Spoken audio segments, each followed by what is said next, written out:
Hello दोस्तों, आज फिर से आपका स्वागत है एक नई वीडियो में।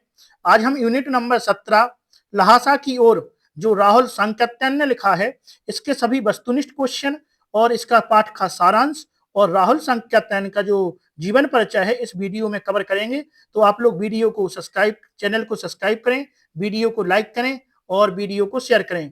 इसमें हम आपको बहुत ही महत्वपूर्ण वस्तुनिष्ठ क्वेश्चन और पाठ का जो सारांश है महत्वपूर्ण, वो भी लेकर आए हैं। तो बिना देरी करे हम आइए स्टार्ट करते हैं अपनी एक महत्वपूर्ण वीडियो। तो हमने आपका जीवन परिचय पढ़ना है किसका? राहुल सांकृत्यायन का। तो आइए देखते हैं। राहुल सांकृत्यायन जो है, इनका जन्म हुआ था 1893 ईस्वी में हुआ था। और कहाँ पर हुआ था? इनके ननिहाल गांव, मतलब इनके मामा के यहाँ पे, नाना जी के यहाँ ननिहाल कहते हैं, नाना जी के यहाँ पे जिस गांव का नाम है पंदहा। कहाँ? पंदहा में इनका जो उत्तर प्रदेश के जो आजमगढ़ है वहां पे पड़ता है। तो हम कह सकते हैं इनका जो जन्म है वो इनके ननिहाल में मामा के यहाँ पे, और कहां पर? पंदहा में, जो आजमगढ़ उत्तर प्रदेश में पड़ता है, वहां पे हुआ था। जो इनका पैतृक गांव है, मतलब जो इनके पापा जहां पे रहते हैं, इनका जो गांव है वो है कनेला। कौन है? कनेला है। इनका जो बचपन का मूल नाम था वो था केदार पांडे। क्या था? केदार पांडे इनका बचपन का मूल नाम था। और इनकी जो शिक्षा है वो काशी, आगरा और लाहौर में हुई थी। जो ये राहुल सांकृत्यायन जी जो हैं वो 1930 ईस्वी में श्रीलंका जाकर बौद्ध धर्म ग्रहण कर लिया। इन्होंने क्या धर्म किया? बौद्ध धर्म को ग्रहण कर लिया। कहां पर जाकर? श्रीलंका में जाकर। तब से उनका नाम राहुल सांकृत्यायन हो गया था। और जब बौद्ध धर्म ग्रहण किया तो आप जानते हैं बौद्ध धर्म की जो भाषा पाली होती है, तो इन्होंने पाली, प्राकृतिक, अपभ्रंश, तिब्बती, चीनी, जापानी, रूसी अनेक भाषाओं में इनकी जानकारी प्राप्त है। मतलब जी सभी जो भाषाएं जो हैं वो जानते हैं, महापंडित हैं उन भाषाओं में। और सन 1963 ईस्वी में इनका देहांत हो गया था। तो याद रखना है, जो राहुल सांकृत्यायन जी हैं इनको बहुत ही भाषाओं का ज्ञान था। कौन कौन सी? पाली, प्राकृतिक, संस्कृत, तिब्बती। क्योंकि इन्होंने जो है चीन की यात्रा भी की, जापान की यात्रा की, रूस की, तिब्बत की। इस वजह से इनको इन सभी भाषाओं का ज्ञान है। इनका जो देहांत था 1963 ईस्वी में हो गया था।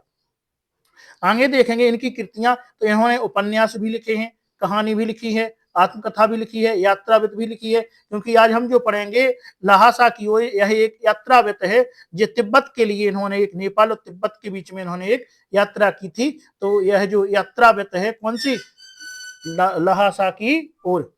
आगे इन्होंने जीवनी भी लिखी है, आलोचनाएं, शोध आदि इन्होंने विधाएं लिखी हैं हिंदी साहित्य में। और जो इनकी प्रमुख जो विधाएं हैं, अनेक इन्होंने अनुवाद भी किए हैं। तो इनमें से हम कुछ हैं, जैसे मेरे जीवन यात्रा, इसके 6 भाग हैं, ये भी लिखी है। दर्शन, दिग्दर्शन, ये भी लिखा है। 22वीं सदी भी लिखा है। बोलगा में गंगा, बोलगा से गंगा भी लिखा है। भागो नहीं दुनिया को बदलो, ये भी लिखा है। दिमागी गुलाकी भी है। घुमक्कर शास्त्र भी है। ये कुछ इनकी प्रमुख रचनाएं हैं, कृतियां हैं। हिंदी साहित्य के अलावा दर्शन, राजनीति, धर्म, इतिहास, विज्ञान आदि विषयों में इनकी रुचि रही है। इन्होंने और इनके द्वारा जो रचित पुस्तकों की संख्या है वो लगभग 150 पुस्तकें इन्होंने रची हैं। राहुल सांकृत्यायन जी बहुत ही लुप्तप्राय सामग्री का उद्धार कर अत्यंत महत्वपूर्ण कार्य किया है। आइए आगे देखते हैं। अब हम लहासा की ओर जो पाठ है इसका हम प्रमुख सारांश देखते हैं। तो हमने आपको बताया है यह एक यात्रा ग्रंथ है, और इसमें उन्होंने कहाँ की यात्रा की थी? तो नेपाल की। नेपाल में जो तिब्बत है वहां की यात्रा इन्होंने की थी। तो हम सारांश देखते हैं। यहाँ पे आपको बताया गया है जो लेखक है, जब लेखक ने लामासा, कौन है? लामासा जाने के लिए, जो तिब्बत में एक क्षेत्र का नाम है लामासा जाने के लिए अपनी यह यात्रा की थी, तब कैलिडपोड का रास्ता खुला नहीं था। वहां पे जाने के लिए जो रास्ता था उसको क्या बोलते हैं? कैलिडपोड का रास्ता बोलते हैं। तो कैलिडपोड का जो रास्ता था वो खुला नहीं था। तो कहां से जाना पड़ता था? तो नेपाल के जिस रास्ते से लेखक ने उस यात्रा की शुरुआत की थी, मतलब गए थे वो वहां पे, तो नेपाल के साथ साथ भारत के लोग भी यात्रा करते थे। तो जहां से वो जा रहे थे वहां से भारत के लोग भी वहां से यात्रा करते थे। यह व्यवसायिक व सैनिक भी चले गए के साथ, नेपाल के साथ साथ भारत के लोग भी यात्रा करते थे। यह व्यवसायिक व सैनिक भी चले, जमाना वहां से व्यवसायी भी जाते थे और सैनिक भी जाते थे। परिणाम स्वरूप इस रास्ते पर जगह जगह फौजी चौकियां मिलती थी और किले बने हुए थे। जहां से वो जा रहे थे वहां पे कौन सैनिक की चौकियां भी मिलती थी और किले भी मिलते थे। इस यात्रा में लेखक ने पाया कि तिब्बत में जाति पाति, विश्राम छूट जैसी स्थितियां नहीं थी। क्या है, विश्राम छूट की स्थिति भी नहीं थी और जाति पाति भी वहां पर नहीं चलती थी। चोरी की आशंका के कारण किसी भी भिखारी को, माने कोई भी भिखारी है तो घर में कोई माने जाने की अनुमति नहीं देता था। वहां पे भिखारियों को अंदर नहीं बुलाता था कोई। लेकिन भिखारी के घर में भी चोरी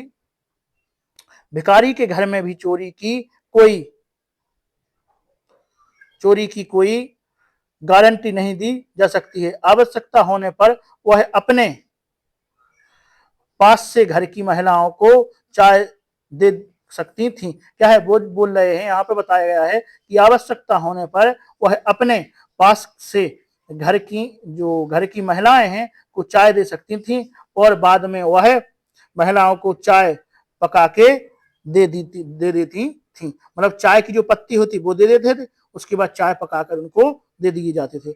आगे राहुल जी के मित्र जो मंगोल भिक्षु थे, मंगोल के जो भिक्षु थे वो भी उनके साथ, उनका नाम क्या है, मंगोल भिक्षु का जो नाम है यहाँ पे बताया गया है। जी राहुल संकीर्तन ने, मतलब राहुल जी ने यह नाम रखा था। क्या नाम है, सुमति, उनका नाम है सुमति भी थे। तो जो मंगोल भिक्षु थे वो सुमति भी उनके साथ इस यात्रा में गए थे। सुमति लेखक को यात्रा के दौरान मिले थे।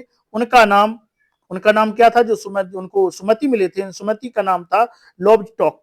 क्या था, लोबस्टॉक उनका नाम था। किसका, सुमति का। मंगोल भिक्षु का जो नाम था वो क्या था, लोबस्टॉक नाम था। सुविधा के लिए लेखक ने उन्हें सुमति नाम से बुलाया। उन्होंने उनका नाम क्या रखा, सुमति नाम रखा है, मतलब सुमति नाम से उनको बुलाया है। सुमति की जान पहचान होने के कारण उन्हें रहने की अच्छी जगह मिल गई थी। वहां पे जो मंगोल भिक्षु थे सुमति, उनकी वहां पे क्या थी, जान पहचान थी, इसलिए उनको रहने के लिए, खाने मतलब जगह मिल गई, वहां पे अच्छी जगह मिल गई थी। आगे 5 वर्ष बाद जब वे उसी रास्ते से वापस लौटे तो उन्हें रहने के लिए बेहतर स्थान नहीं मिला, क्योंकि वे भद्र यात्री के वेश में थे। क्योंकि वहां से जब वे लौटे तो मतलब सही से नहीं दिख रहे थे, भद्र यात्री हो गए थे, या उनका जो वहां पे यात्रा करके आए तो हाथ थक के ऐसे लग रहे थे, इसी वजह से उनको वहां पे कोई रहने की जगह नहीं मिली। आगे है, राहुल व सुमति को थोडला पार करना था। क्या पार करना था, थोडला एक जगह का नाम है, वो पार करना था। डांडे तिब्बत में सबसे खतरनाक खतरे का स्थान था। कौन सा, डांडे। तो जो डांडे था, डांडे क्या है, तिब्बत में सबसे खतरनाक जगह थी, क्योंकि वहां पे लुटेरे चोर वगैरह सभी रहते थे। समुद्री तल से सेल 17,000 की ऊंचाई होने के परिणाम स्वरूप 2 गांव, माने वहां पे 2 और गांव नहीं थे, वहां पे कोई भी ऐसा मतलब गांव नहीं था, क्योंकि वहां पे ऊंचाई कितनी हो जाती है समुद्र से सेल 17,000 की ऊंचाई पर, कितनी, 17,000 की ऊंचाई पर जो समुद्र से वहां पर थी, तो कोई भी गांव वहां पर नहीं था। यह स्थान डाक से छुपे होने, माने डाकुओं से छुपे होने का स्थान था। यहाँ पे मतलब डाकुओं छुपे रहते थे। यहाँ पर बहुत कुछ मिलता था। लेखक और उनके मित्र भिखारियों के वेश में थे, मतलब वहां पे जो गए थे वो यात्रा करने के लिए, तो किसके वेश में गए थे, भिखारियों, क्योंकि वहां पे और किसी को जाने की इजाजत नहीं थी, और भिखारियों बन के अगर गए थे तो डाकुओं से भी लुटने का कोई डर नहीं था। इसीलिए लेखक क्या बन के गया है, उनके जो मित्र हैं सुमति, वो भिखारी के वेश में वहां पर गए थे। परिणाम स्वरूप उन्हें हत्या का डर भी नहीं था, वो भिखारी थे तो ना लुटने का डर था और ना ही उनके हत्या का डर था। आगे, डांडे की असली जो घोड़े से थी, मतलब डांडे की जो असली यात्रा भी थी, किसने, घोड़े से थी। उतरते समय लेखक का घोड़ा पीछे रह गया। उतरते समय क्या है, उस लेखक का जो घोड़ा है पीछे रह गया। उनका घोड़ा रास्ता भी भटक गया था। गलत रास्ते पर बहुत दूर चलने के बाद उन्हें किसी को पता चला कि वे दाहिनी ओर जा रहे थे। परिणाम स्वरूप लेखक के अनुमान से बहुत देर हो गई थी, मतलब जो घोड़े से वो दूसरे रास्ते पर चले गए तो उन्होंने परिणाम स्वरूप वो बहुत आगे निकल चुके थे और वे समझ गए कि हम दाहिनी ओर जा रहे हैं। परिणाम स्वरूप लेखक अनुमान से बहुत देरी हो गई थी। सुमति लेखक को पहले बहुत गुस्सा आया, फिर लेखक की बात सुनकर उनका गुस्सा भी ठंडा हो गया। लक्ष्यकोर में वह बहुत अच्छी जगह थी, अच्छे यजमान मिले, पहिए, चाय, सत्तू खाया। मैंने पहले क्या किया, उन्होंने सत्तू खाया और रात में गर्मा गर्म ढोका भी मिला। तो क्या मिला है वहां, गर्मा गर्म ढोका भी मिला है।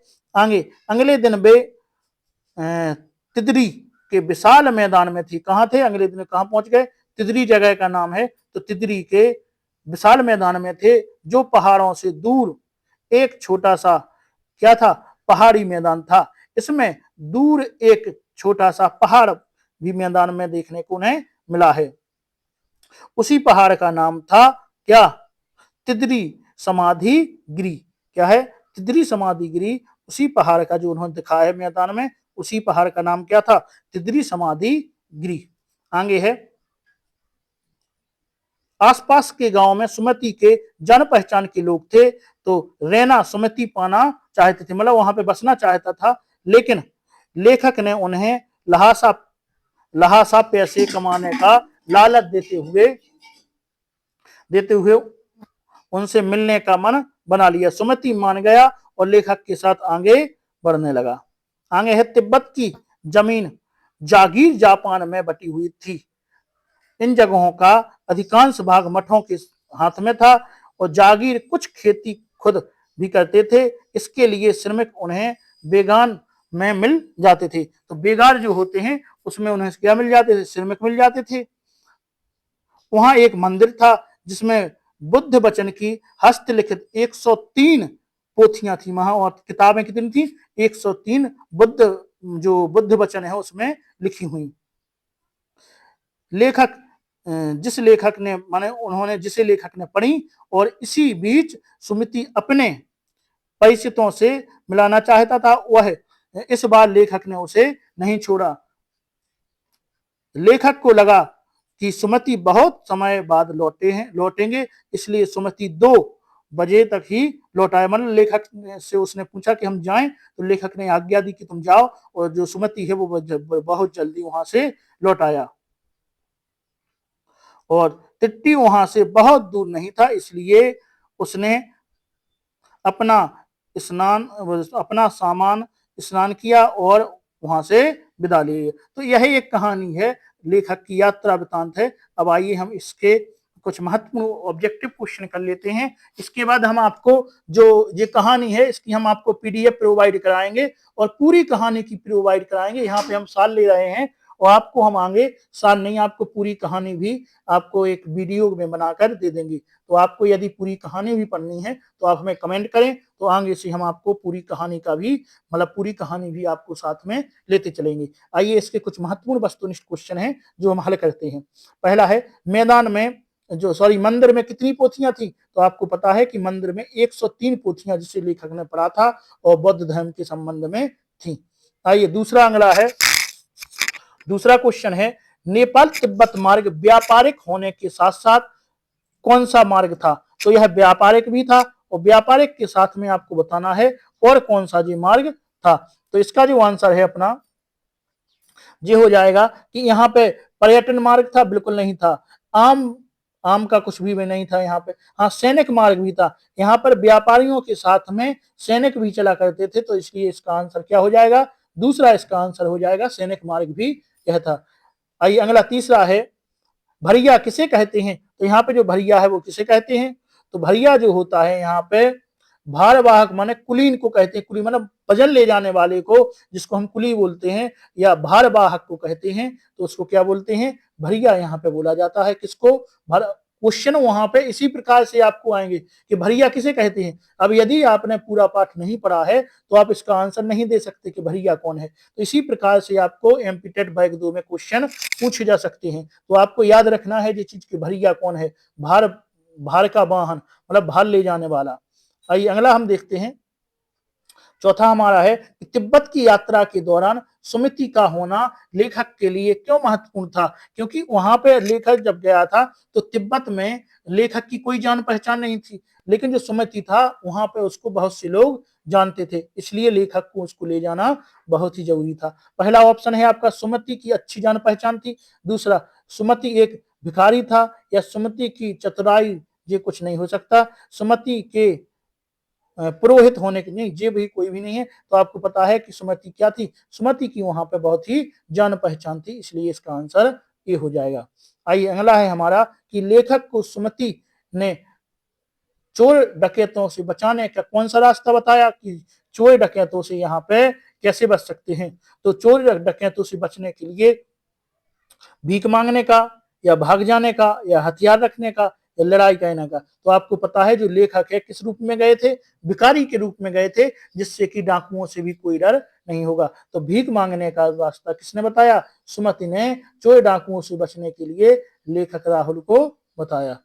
आइए अगला हमारा है लहासा की ओर पाठ हिंदी गद्य की कौन सी विधा है? तो आप जानते हैं संस्मरण है, नहीं है, नाटक है, नहीं है, रिपोर्टाज है, नहीं है, यात्रा वृतांत है यह।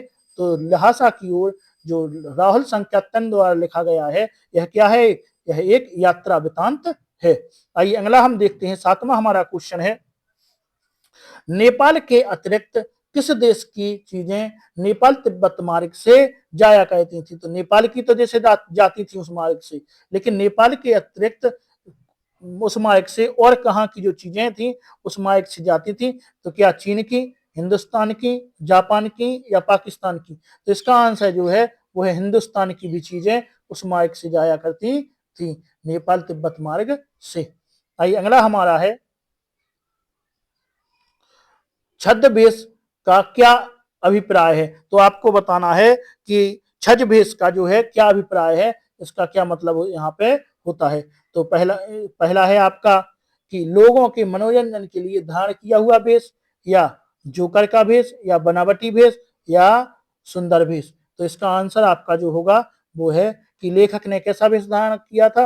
अपन नहीं बोलते छलिया है, वो छलिया। तो छज वेश जो है वो बनावटी वेश होता है, किसी को पागल बनाने के लिए। तो लेखक ने जो है वो भिखारी का वेश रखा था, किसके लिए? वहां पे चोर डाकुओं से बचने के लिए, क्योंकि वहां पे किसी को जाने की भी इजाजत नहीं थी।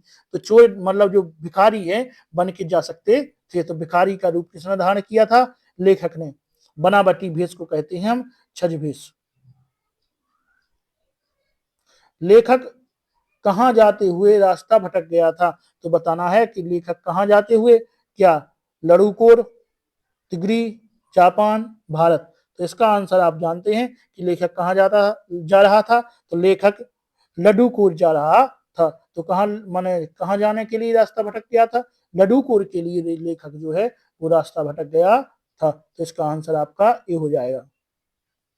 आइए अगला है हमारा 10वां है कि तिब्बत में बनने वाली चाय की विशेषता बताइए। तो तिब्बत में जो चाय बनती थी उसकी हमें विशेषता बताना है। तो पहला, वह नमक और दूध से बनाई जाती थी, ये तो गलत है।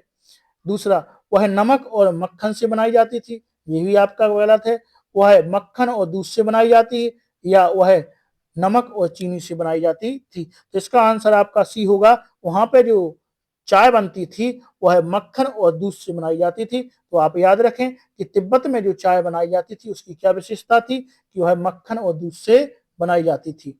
आइए अगला हमारा है कि लेखक समुद्र तल से कितने फीट ऊंचाई पर खड़े थे? तो जब वहां पे गए थे तो कितने फीट ऊंचाई पे गए थे? तो आपको बताना है, क्या पहला 15 से 16,000 फीट ऊंचाई, या 17 से 18, या 16 से 17, या 10 से 12? तो इसका जो आंसर है आपको वो है 15 से 16 से 17 होगा। कौन? 16 से 17,000 फीट ऊपर लेखक ने देखा था कि हम 16 से 17,000 फीट ऊंचाई पर खड़े हैं। आइए आगे हम देखेंगे कि तिब्बत की जमीन किस में बटी थी? तो बताना है कि जो तिब्बत की जमीन थी वो किस में बटी थी? क्या किसानों में, मजदूरों में, जमींदारों में, या जागीरदारों में? तो इसका आंसर आप जानते हैं कि वहां की जो जमीन थी वो जागीरदारों में बांटी गई थी, बटी हुई थी। तो 12वां का जो आंसर हो जाएगा वो है हमारा जागीरदार। आइए अगला हम देखेंगे, अगला है हमारा कुची कुची का क्या आयत है? वहां पे जो कुची कुची का आयत है वो क्या है? डाकू डाकू, भागो भागो, दया दया, बचाओ बचाओ। तो भैया कुची कुची का जो आयत है वो यहाँ पे है दया दया। क्या है? दया दया जो आयत है वो किसका होता है? कुची कुची का आयत होता है। तो आपको याद रखना है कि जो कुची कुची का आयत है वो क्या है? दया दया कुची कुची का आयत होता है। यहाँ पे जो वस्तुनिष्ठ क्वेश्चन है बहुत ही महत्वपूर्ण है। तो आप वीडियो को लाइक, यदि आपने नहीं किया है तो वीडियो को आप लाइक कर दें और चैनल को सब्सक्राइब जरूर कर लें, क्योंकि हम आपके लिए वर्ग 2 के लिए जो ऑब्जेक्टिव क्वेश्चन ला रहे हैं वो बहुत ही महत्वपूर्ण है। और जितने भी महत्वपूर्ण ऑब्जेक्टिव क्वेश्चन है वो अभी हम आपके लिए ला रहे हैं। और इसके अगले जब हमारे ये यूनिट 11 से लेके यूनिट 20 तक सभी ऑब्जेक्टिव क्वेश्चन निपट जाएंगे, सार निपट जाएंगे, तो हम आपके लिए एक पूरा सेट लेकर आएंगे जो आपको इन्हीं ऑब्जेक्टिव क्वेश्चनों से भरा होगा कि आपके जो पेपर है उसमें एक भी क्वेश्चन बाहर जाने हम आप मतलब देखेंगे कि कोई भी क्वेश्चन यहाँ से बाहर ना निकल जाए। तो उसका भी हम पूरा ध्यान रखेंगे। तो आप लोग बस हमसे जुड़े रहें और अपनी जो परीक्षा है, मास्टर बनने का आपका सपना है, टीचर बनने का, तो वो यहाँ से हम पूरा कराएंगे। तो आप बिल्कुल ध्यान रखें और हमसे जुड़े रहें। तो देखिए कि तिब्बती लोग टोंटीदार बर्तन को क्या कहते थे? जो टोंटीदार नहीं होते हैं, टोंटी जिसको हम कहते हैं, तो टोंटीदार बर्तन को क्या कहते हैं? क्या खोटी कहते हैं, या सोटी कहते हैं, या केतली कहते हैं, या हट्टा कहते हैं? तो इसका आंसर जो है वो होगा, जो कहते हैं वो खोटी कहते हैं। क्या कहते हैं? खोटी कहते हैं। इसका आंसर ए हो जाएगा। क्या कहते हैं? खोटी कहते हैं। किसको? टोंटीदार बर्तन को क्या कहते हैं? खोटी कहते हैं। आइए अगला है हमारा 15 कि तिब्बत का हर जागीरदार किनसे खेती कराता था? क्या किसानों से कराता था, या ठेकेदारों से कराता था, या बेगार मजदूरों से कराता था, या भिक्षुओं से कराता था? तो हमने देखा है कि जो जागीरदार के लोग थे वो खेती किससे कराते थे? तो तिब्बत में वे लोग बेगार मजदूरों से खेती कराते थे। इसका आंसर सी हो जाएगा हमारा। तो क्या होगा? बेगार मजदूरों से वो खेती कराते थे। आइए अगला हमारा 16 है कि 16वां है दुर्ग के एक भाग में किसने अपना बसेरा बना लिया था? तो बताना है जो दुर्ग था, वहां पे जो दुर्ग देखे गए थे, तो वहां पे जंगल में रास्ते में आपने देखा कि रास्ते में कुछ दुर्ग हैं। जो दुर्ग हैं वो फूटे फाटे हों, किसके थे? वो चीनी यात्री मतलब चीनी लोगों के थे। वहां पे जो बनाए गए थे चीनी सैनिकों के थे। लेकिन जो यहाँ से चीनी सैनिक भाग गए थे तो उनके जो थे वो पहले के दुर्ग बचे हुए थे। तो जो दुर्ग थे, कुछ दुर्ग तो खत्म हो गए थे लेकिन कुछ दुर्गों पर किसी ने कब्जा कर लिया था। तो यहाँ पे वही पूछा गया है कि कुछ दुर्गों पर कब्जा किसने कर लिया था? तो क्या भिक्षुओं ने कर लिया था, किसानों ने कर लिया था, मजदूरों ने कर लिया था, या यात्रियों ने कर लिया था? तो इसका आंसर होगा किसानों ने। तो उन दुर्गों पर जो कब्जा है वो किसने कर लिया था? किसानों ने कब्जा कर लिया था। आइए आगे देखते हैं कि लेखक अपनी यात्रा के दौरान कहाँ ठहरे थे? तो लेखक जो है अपनी यात्रा के लिए कहाँ ठहरे थे? होटल में। भैया वहां पे होटलें कहाँ से आई? अगला गरीब झोपड़ियों में, अगला है निर्जन इलाके में, अगला इनमें से कोई नहीं। तो इसका आंसर होगा गरीब झोपड़ी में जो लेखक थे वहां पे ठहरा हुआ था। तो गरीब झोपड़ी में लेखक ठहरे थे। आइए 18वां हमारा है लेखक ने सुमति को किस जाति से संबंधित बताया है? तो लेखक ने जो सुमति है उसको कैसा बताया है? तो वह एक क्या आर्य जाति का था, मंगोल का था, पुर्तगाली था, या बंगाली था? आपको पता है कि जो मंगोल व्यक्ति था कैसा था? वो मंगोल व्यक्ति था, मंगोल जाति का था। इसका आंसर बी हो जाएगा। आइए अगला हम देखते हैं। अगला हमारा है 19वां क्वेश्चन है लेखक ने लहासा जाने का निर्णय क्यों लिया था? लेखक ने क्यों कहा था कि मैं लहासा जाऊंगा? तो इसका आंसर है, आप देखिए पहले ऑब्जेक्ट, अपनी घुमक्कड़ प्रवृत्ति के कारण, या इस क्षेत्र को देखने की उत्सुकता के कारण, या गुप्त मिशन के कारण, या पूजा करने के लिए। तो अपनी घुमक्कड़ प्रवृत्ति के कारण लेखक ने लहासा जाने का निर्णय लिया था। किसके कारण? अपनी घुमक्कड़ प्रवृत्ति के कारण। आइए अगला 20वां क्वेश्चन हमारा है कि डाकुओं के लिए तिब्बत में सबसे अच्छी जगह कौन सी थी? तो पता है आपको कि डाकुओं के लिए कौन सा अच्छी जगह थी? तो डांडे जो थी डाकुओं के लिए सबसे अच्छी जगह थी। तो इसके हमने पूरे वस्तुनिष्ठ क्वेश्चन, पाठ का सारांश और राहुल संकेतन का जीवन परिचय हमने देख लिया है। तो आज के इस वीडियो में इतना ही। अब आगे नेक्स्ट वीडियो के साथ मिलेंगे। इसी जोश के साथ अपन अगला वीडियो लेकर भी आएंगे। तो आप लोग जुड़े रहें। और अब अगला वीडियो आपको 3 बजे के समथिंग मिल जाएगा। तो आज के इस वीडियो में इतना ही। धन्यवाद।